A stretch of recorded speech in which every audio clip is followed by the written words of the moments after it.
Pasti ya. Ya, pengaruh mas, dan itu sangat luar biasa.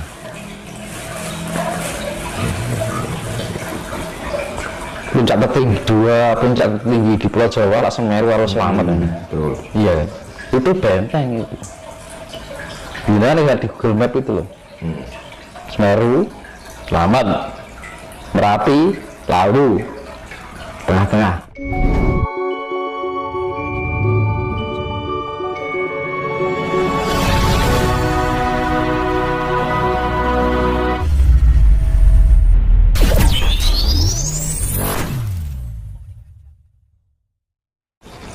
Kan dulu saya pernah bilang loh, Iya. di peradaban baru besok nanti atau suatu saat nanti di peradaban baru itu akan muncul kota besar di tengah-tengah Pulau Jawa.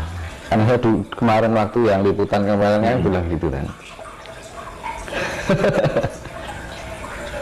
Dan itu juga ada hubungannya dengan Keraton Solo.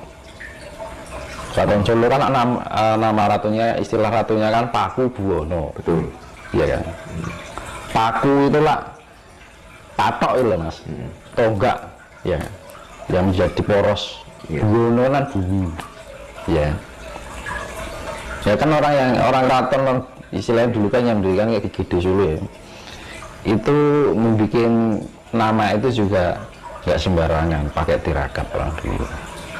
Dan posisi Keraton Solo itu tengah-tengah pas antara Merapi dengan Lawu. Itu bisa dicek di Google Map itu. Pas posisi tengah. Nah, di antara ini ibaratnya itu adalah gerbang dalam. Nah, gerbang luarnya dari ini Keraton Solo, Lawu, Merapi. Nah, ini ada gerbang luarnya. Gerbang luarnya adalah portal istilah benteng lah ibaratnya. Itu sebelah timur adalah Semeru, sebelah barat adalah Selamat. Bisa dilihat di Google Map. Enggak, sebentar mas. Maksudnya pintu gerbang keluar. Kan ini kerajaan itu berarti gini. Berarti itu termasuk yang membentengi tanah Jawa. Apa gimana mas? Ibaratnya keraton, kerajaan. Keraton itu kan mesti ada pintu luar, tugu luar, tugu dalam, ya kan? Baru masuk keraton kan ngono. Iya. Ya seperti itu.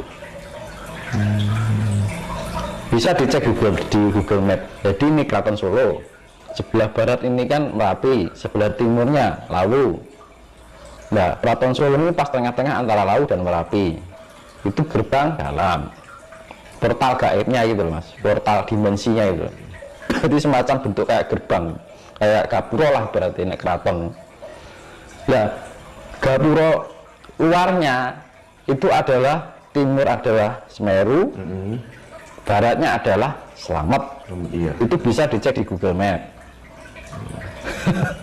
Nah, itu kayak makanya dari Gunung Lawu, Merapi, Semeru, Selamat itu gunung yang sangat wingit, penuh dengan kemistisan. Iya kan? Iya. Karena itu portal. Baratnya benteng dalam, benteng luar, gapura dalam, gapura luar. Pasti keraton kan mesti ada gapura dalam dan gapura luar kan, benar-benar.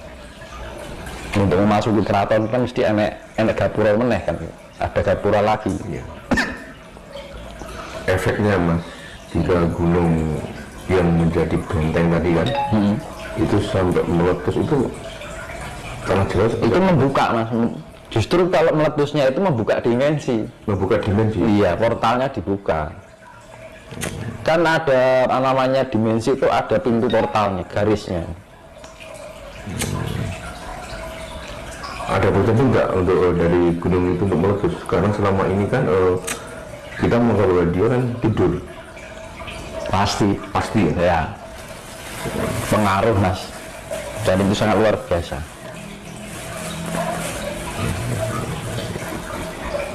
Puncak tertinggi, dua puncak tertinggi di Pulau Jawa lah, Semeru harus selamat. Betul. Iya, itu benteng itu. Bila lihat di Google Map itu loh, Semeru, Selamat, Merapi, Lawu, tengah-tengah Keraton Solo.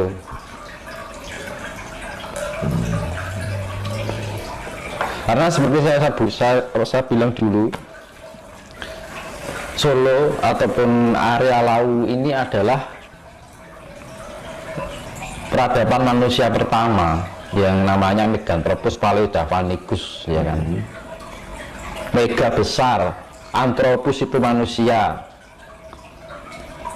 Paleojavanicus ras Java, ukurannya besar, manusia ukuran besar, ya kan? Ditemukan di Trinil, ya kan?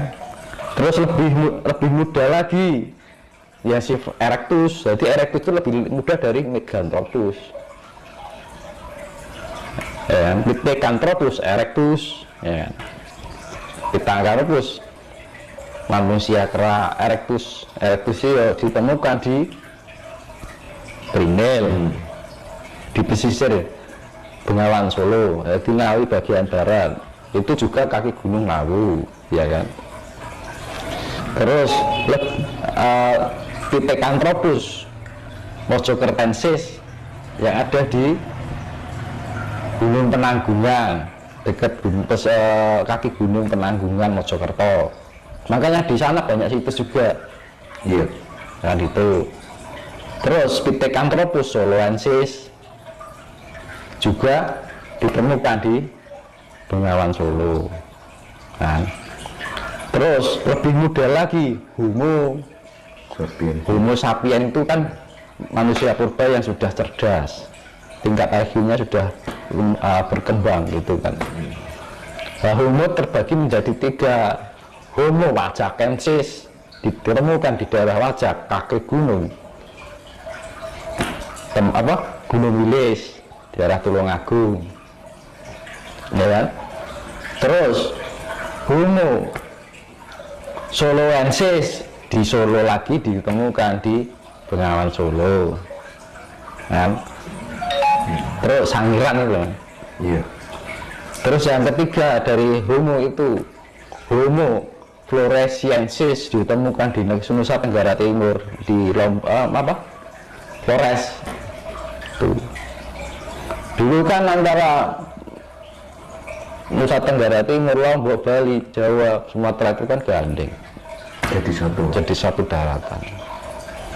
Makanya kan jadi dunia itu kan nanti peradaban dunia itu ada yang namanya sistem 5 benua. Sistem 5 benua itu maksudnya bagaimana, Mas? Bisa dijelaskan sedikit, Mas? Sistem 5 benua itu ya di dunia ini ada 5 ras, ya. 5 ras itu kan ras Asia.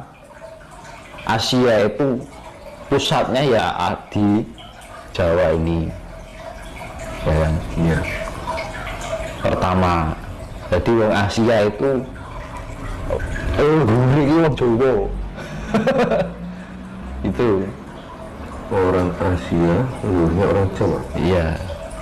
Jangan-jangan dunia juga iya, Mas. Terus ras Afrika juga sendiri gitu. Terus ras Eropa di Britania, Inggris, itu leluhurnya orang Eropa. Ras Amerika, Dominika, dia ada Dominika itu leluhur orang Amerika. Cina di mana?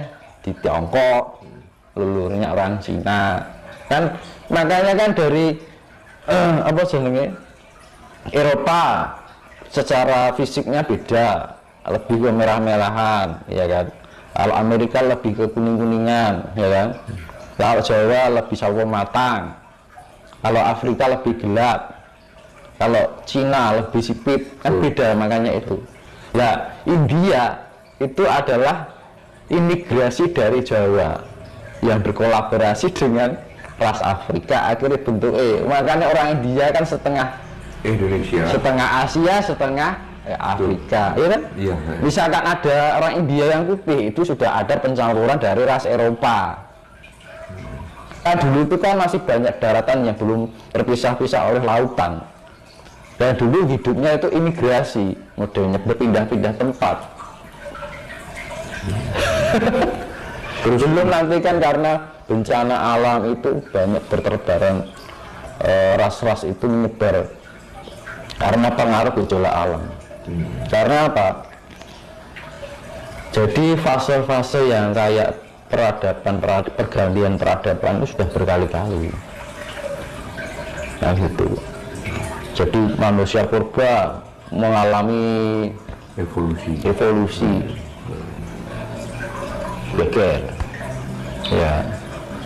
Jadi perubahan zaman ini sekarang sudah ke-9. 9 itu dari dulu itu zamannya Lemuria. Iya, iya. Nah kita itu sudah pergantian zaman menuju yang ke-10. Makanya di dalam istilah Hindu ada yang namanya setiap ada perubahan alam itu diturunkan sang pemelihara yang namanya Awatara Wisnu, itu dewa pemelihara. Makanya kan dewa yang pertama itu ikan, karena dulunya belum ada manusia. Hanya dulu pertama itu kan hewan-hewan air dulu sebelum hewan darat. Dan terus babi, ya, disimbolis Awatara Wisnu disimbolkan sifat bentuk babi kan, itu yang namanya hewan darat. Jadi sifat keangkaran, maksudnya kehancuran alam itu juga tidak terjadi pada zaman manusia ini, zaman hewan itu juga pernah terjadi. Terus makanya narasinya Awatara Wisnu itu setengah manusia setengah hewan. Itu digambarkan kenapa singa simbol kebijaksanaan, juga sifat mempunyai sifat kasih, ya artinya kebijaksanaan itu tadi. Nah dulu manusia itu juga peradaban dulu juga ada yang sifatnya setengah manusia setengah hewan.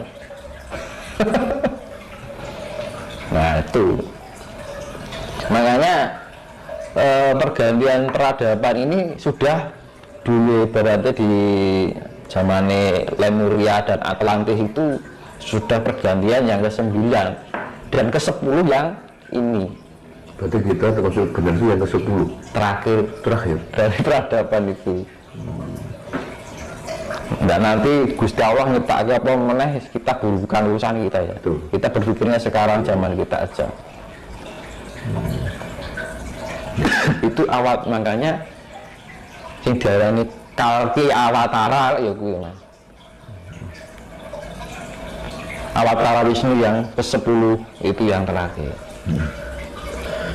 Mula diarani Anoman gitu Mas. Anoman itu kan di dalam kisah pewayangan itu kan melambangkan itu pertama berdirinya peradaban manusia dan mati ini Anoman ini nganti sampai peradaban manusia.